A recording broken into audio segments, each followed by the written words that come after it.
Shalom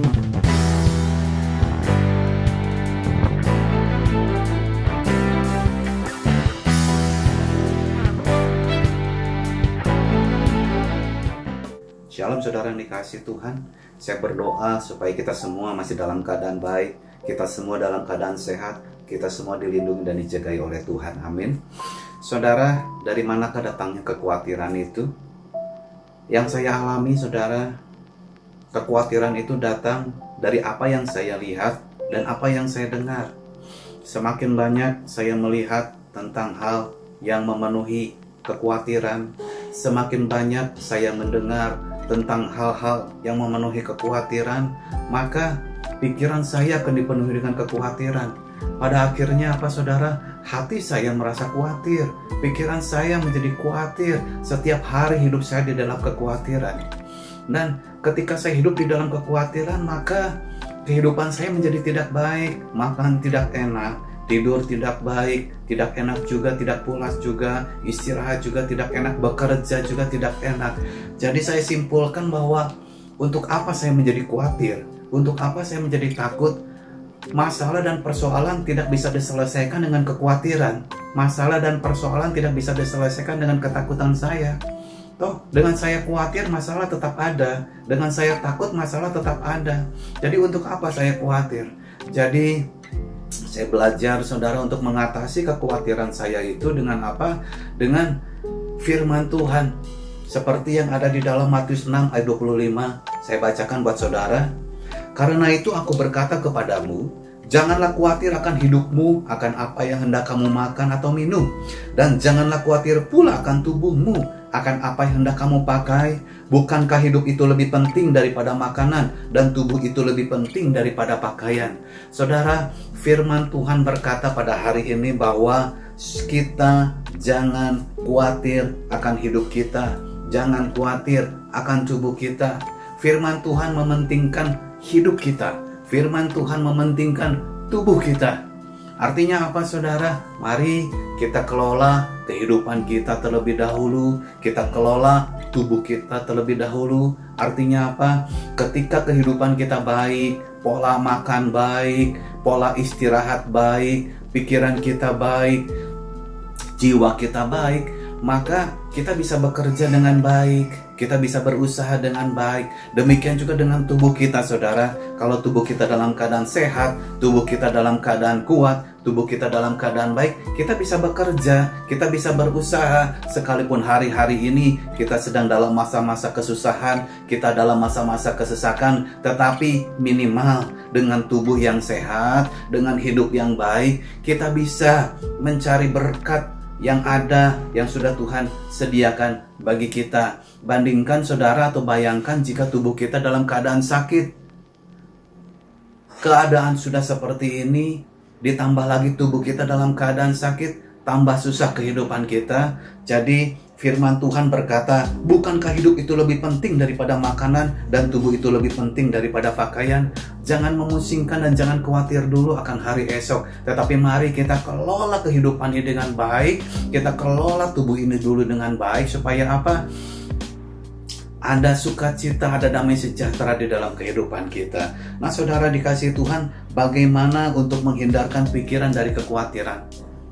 Firman Tuhan di dalam Filipi 4 ayat 6 sampai 8 berkata, janganlah hendaknya kamu khawatir tentang apapun juga, tetapi nyatakanlah dalam segala hal keinginanmu kepada Allah dalam doa dan permohonan dengan ucapan syukur.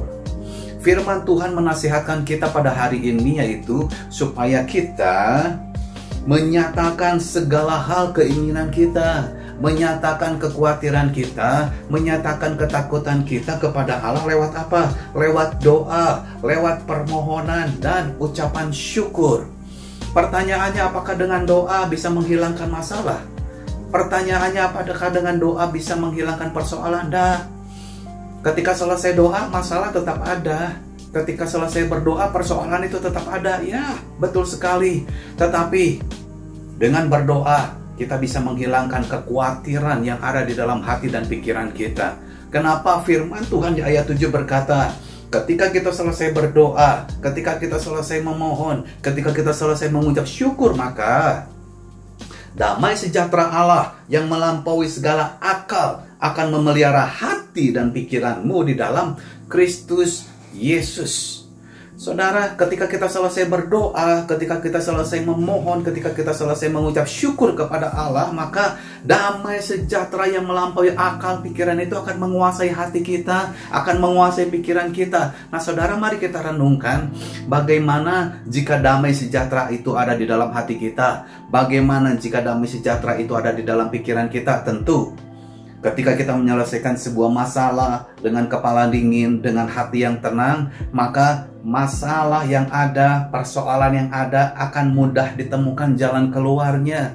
Berbanding terbalik, ketika hati kita penuh dengan kekhawatiran, pikiran kita penuh dengan kekhawatiran, maka persoalan yang kita hadapi, masalah yang kita hadapi, itu tidak mudah mencari jalan keluarnya. Malah kita akan menambah masalah dengan apa? Yaitu tadi, dengan tubuh yang sakit. Kekhawatiran yang berlebihan itu akan menimbulkan rasa takut. Ketakutan yang berlebihan itu akan membuat pikiran menjadi stres. Pikiran akan menjadi depresi. Kalau jiwa kita sudah depresi, ahli-ahli bilang itu akan menurunkan daya tahan tubuh dan membuat imun kita menjadi lemah. Kalau imun kita menjadi lemah, maka kita akan mudah terserang oleh sakit penyakit.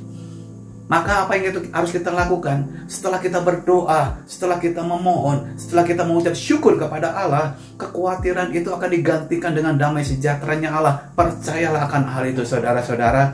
Dan selanjutnya, apa yang harus kita lakukan? Ayat 8 harus kita kerjakan hari-hari ini. Jadi akhirnya saudara-saudara, semua yang benar, semua yang mulia, semua yang adil, semua yang suci, semua yang manis, semua yang sedap didengar, semua yang disebut kebajikan dan patut dipuji, pikirkanlah semuanya itu. Ketika kita mau melakukan firman Tuhan ini, yaitu kita mulai dengan memikirkan apa yang benar. Jangan memikirkan apa yang tidak benar. Memikirkan apa yang tidak benar akan memunculkan asumsi-asumsi negatif di dalam pikiran kita, dan asumsi negatif itu akan membawa kita kepada kekhawatiran. Pikirkan semua yang mulia, jangan yang tidak mulia. Pikiran yang tidak mulia akan membuat kita menjadi khawatir, akan membuat hati kita menjadi takut. Kemudian pikirkan apa yang adil, jangan memikirkan apa yang tidak adil. Ketidakadilan akan membuat kita kecewa. Ketika kita berpikir bahwa aduh, saya diperlakukan dengan tidak adil,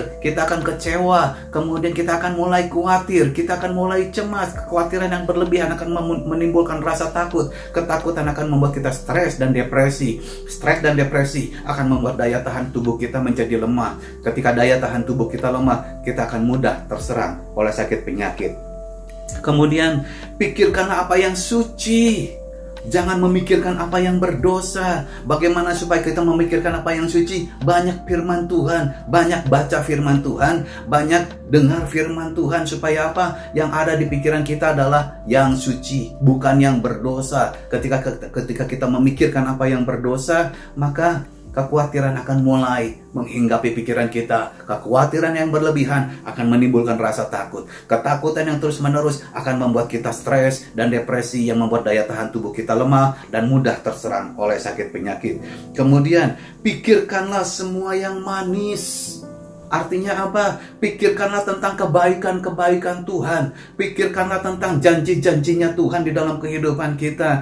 Ketika kita memikirkan janji-janjinya Tuhan, ketika kita memikirkan semua kebaikan-kebaikan Tuhan yang sudah kita nikmati selama hidup kita, maka hidup kita akan penuh dengan pengucapan syukur, saudara. Kita akan bersyukur ketika kita melihat ke belakang. Waktu kita susah, Tuhan Yesus menolong kita. Waktu kita sedih, Tuhan Yesus datang menghibur kita. Dan selama ini ternyata kehidupan kita sudah dipelihara oleh Tuhan. Waktu kita sakit, kita disembuhkan oleh Tuhan. Sekarang pun jika kita mengalami sakit, sekarang pun jika kita mengalami kesusahan, percayalah, Tuhan Yesus mampu menolong dan membantu dan menyembuhkan kita. Pikirkanlah semua yang manis, saudara. Kemudian dengarlah semua yang sedap didengar. Artinya apa? Hindarkan suara seduh, suara yang tidak sedap didengar, suara-suara yang penuh dengan ketakutan, berita-berita yang membawa kita menjadi khawatir, berita-berita yang membawa kita menjadi takut. Hindari itu, saudara. Mari kita mulai dengar firman Tuhan, mulai dengar kesaksian-kesaksian. Itu akan membangkitkan iman kita, itu akan membangkitkan sukacita kita, itu akan menghiburkan hati kita. Jadi mulai hari ini saya himbau, mari saudara-saudara,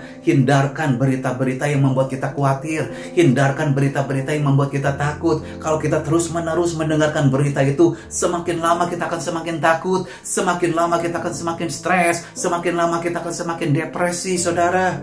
Jangan sampai kita seperti orang-orang Singapura hari-hari ini, karena mereka khawatir, mereka bingung, mereka takut, sehingga apa? Mereka turun ke jalan, buka baju telanjang, teriak-teriak. Karena apa? Saking mereka stres, saking mereka takut. Diawali apa? Kekhawatiran yang terus-menerus yang menimbulkan rasa takut dan meningkat menjadi stres dan depresi. Kemudian pikirkan apa yang disebut dengan kebajikan dan patut dipuji. Pikirkanlah semuanya itu, saudara.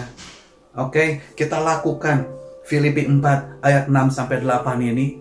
Dan saya percaya semakin hari kekhawatiran yang ada di dalam hidup kita akan semakin berkurang, digantikan dengan damai sejahtera, sukacita, penghiburan yang daripada Tuhan akan menguasai hati dan pikiran kita, saudara.